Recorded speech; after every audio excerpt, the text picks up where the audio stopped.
Entrevistas en el mundo al revés. Bien, hora de la entrevista aquí en El Mundo al Revés por el aire libre.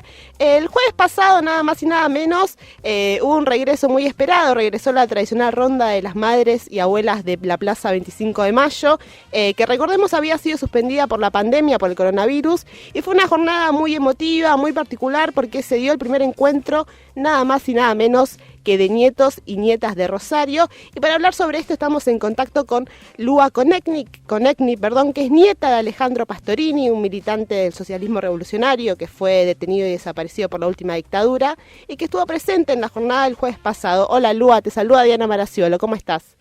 Hola, ¿cómo va? Muy bien, muchas Bien, gracias por el contacto, un placer hablar con vos. Sí, siempre agradecida por estos espacios y porque sigan invitando, y gracias a ustedes.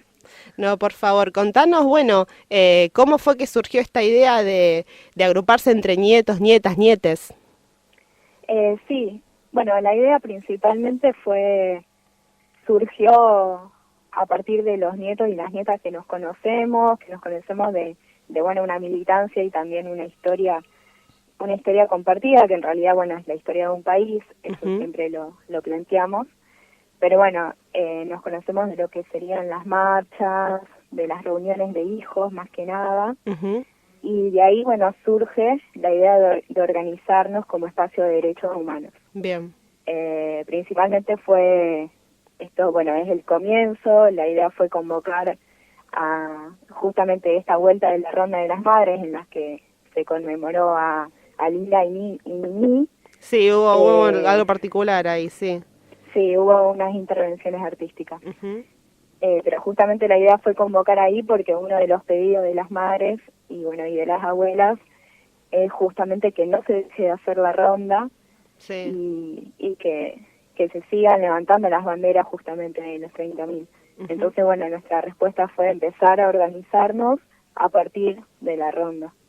Y convocar a que puedan ir y desde ahí se comuniquen si quieren empezar a participar y a organizarse.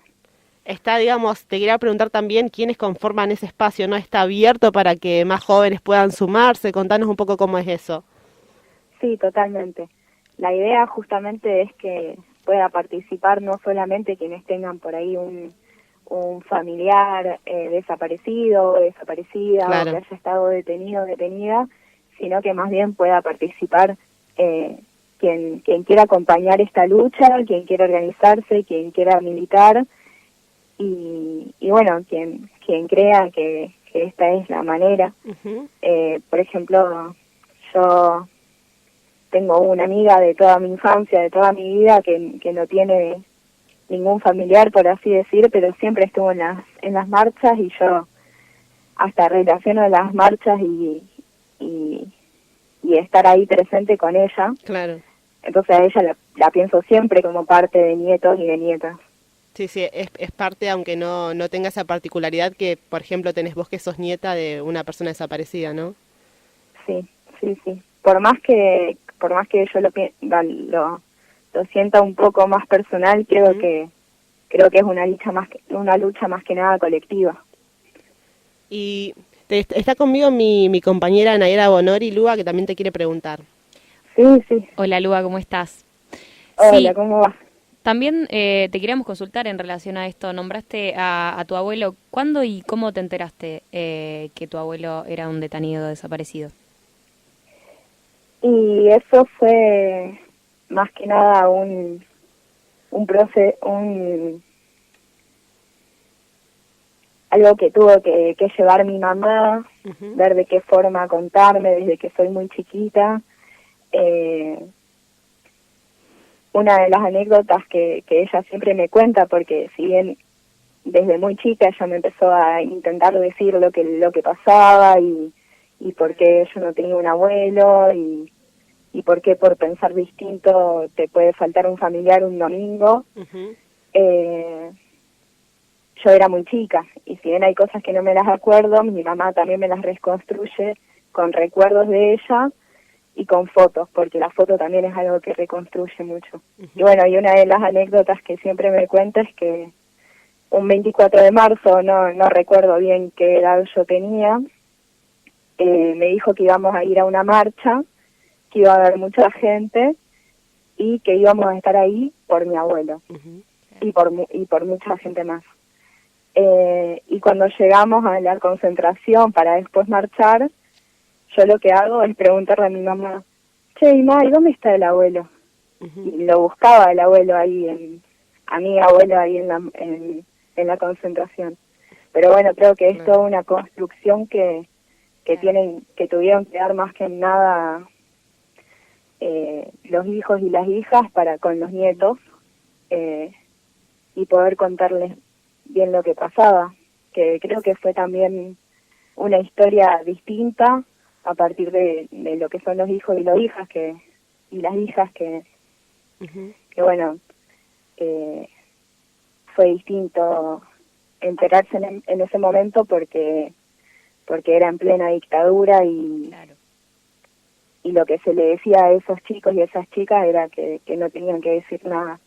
En cambio nosotros, los nietos y las nietas, nos lo contaron y lo podíamos hablar en las escuelas. Había todo un proceso de acompañamiento también.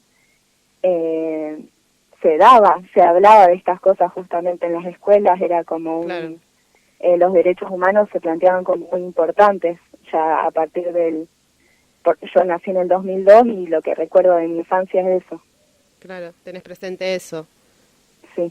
Vos recién nombraste a tu mamá y bueno, hace algunos meses, durante las declaraciones testimoniales de la causa por los detenidos en la quinta de Fisherton, tu mamá dijo una frase que es: les desaparecidos nos faltan a todes.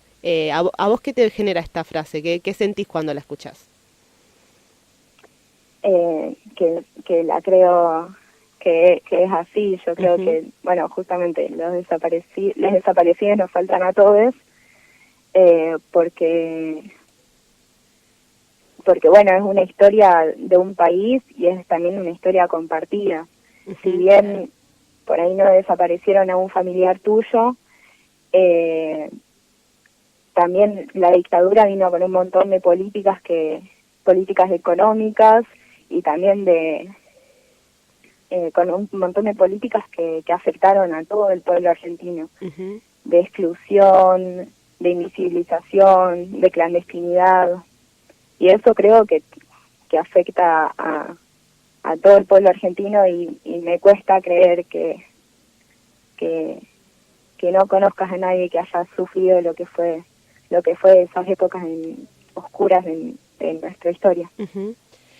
Lua, en momentos donde también prima, ¿no?, cierto individualismo y donde vemos también cómo algunos jóvenes miran a opciones libertarias como salida a la crisis de representación política, ¿tenés alguna opinión acerca de esto? ¿Cómo crees que también se combaten estos discursos? Y es la verdad que difícil pensar en eso, porque bueno, también hay un montón de cuestiones que bueno, justamente el libertarismo lo que es distinto a bueno, las ideas de libertad y demás.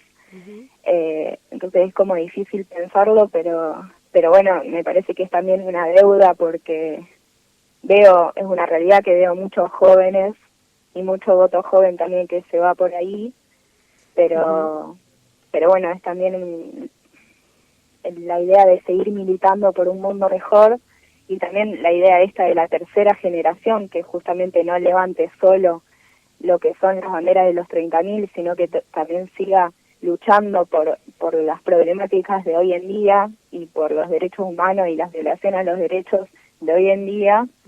Creo que a partir de eso, de la militancia, del compañerismo y de estar ahí, y que se hablen estas cosas en las escuelas también, que no se vea como un adoctrinamiento, creo que eso va a ayudar también a que todas estas cosas se puedan repensar, y que siempre haya políticas que tengan que ver con la diversidad y con tener en cuenta al otro, no desde lo individual, sino desde lo colectivo, me parece que la escuela también es fundamental en eso. Y algo que se hace desde los organismos de derechos humanos es, por ejemplo, la escuela y los juicios, Sí. que es un programa que bueno, apuesta un poco a eso y a bueno, a relacionarlo también con el día de hoy. Ujú. Esto que vos decías... No sé si respondí un poco. Sí. Te quería preguntar en relación a esto que vos le respondías a mi compañera recién. Todo esto que vos mencionás, ¿crees que es el camino para construir memoria frente a estas otras, digamos, posiciones que hay? No se dice, no son posiciones, pero a estos otros pensamientos que hay? ¿Cómo es el camino para construir memoria de parte de la juventud, digamos, que son ustedes nada más y nada menos?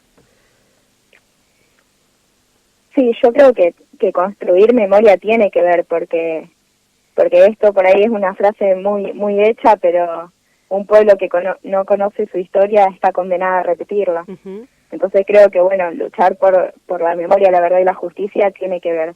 Lo que sí creo que tiene que estar acompañado de un montón de otras cuestiones que bueno, que también tiene que ver con el día de hoy, con los tiempos de hoy. Uh-huh. Y también, por ejemplo, los juicios de lesa humanidad, las declaraciones de los testigos, y que eso se visibilice, tiene que ver también con que se crea que estas cosas pasaron, se sepa que pasaron y se tenga información sobre eso y no se caigan discursos negacionistas que son los que después generan estas ideologías o movimientos, o como... Absolutamente. Lua, está con nosotros también nuestro compañero Lautaro Ceballos, que te quiere preguntar. Sí. ¿Qué tal, Lua? Buenas tardes. Sí, Hola, yo te quería ¿cómo preguntar por el legado que sentís que dejó tu abuelo, pero también por el legado que han dejado las madres y las abuelas de la madre de la Plaza 25 de Mayo. ¿Qué ven ustedes, qué sienten ustedes como nietos y nietas de estas personas?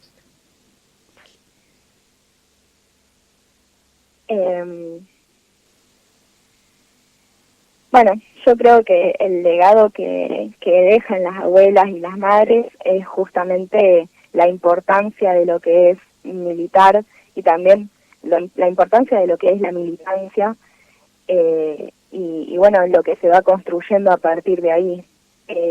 Estar presentes también creo que nos dejan las abuelas con esto de, bueno, que hayan hecho las rondas, que hayan resistido tanto a lo que fue la dictadura. Me parece que eso es algo muy importante y que veo siempre en las abuelas, y que creo que justamente esto que yo planteaba antes de los nietos y las nietas, que crecimos en un ambiente en el que los derechos humanos eran muy importantes, que se hablaba en las escuelas, que en la televisión también era muy importante con esto, con el surgimiento de Paca Paca, que eso ayuda también a la construcción de un país mejor.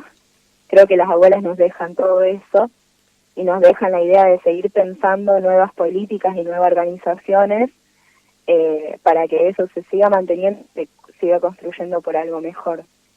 Creo que ese es uno de los legados de las abuelas. Y bueno, esto de seguir buscando por una mayor inclusión, que tenga que ver las diversidades económicas, sociales, culturales, y seguir soñando, pero también acompañar esos sueños con una militancia por un mundo mejor. Lua, muchísimas gracias por tanta calidez y por tanta lucidez, te agradecemos mucho, mucho.